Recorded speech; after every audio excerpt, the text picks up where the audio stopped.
Welcome to Solvetic, your channel to always learn technology easily.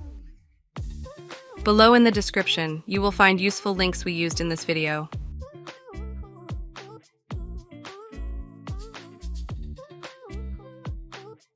Today at Solvetic, we will see how to scan QR code from a photo on Android.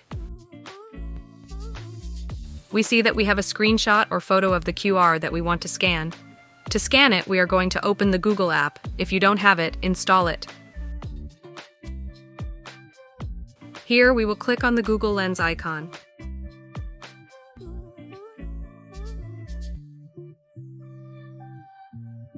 After that, we are going to select the QR image that we have.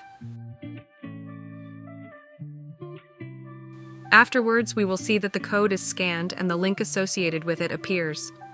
Next, we can click on it and the link will open.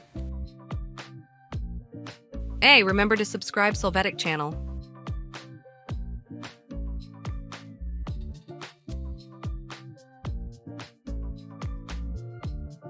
We hope it has been helpful for you. Here are links to watch more videos of your interest and subscribe to the Solvetic channel.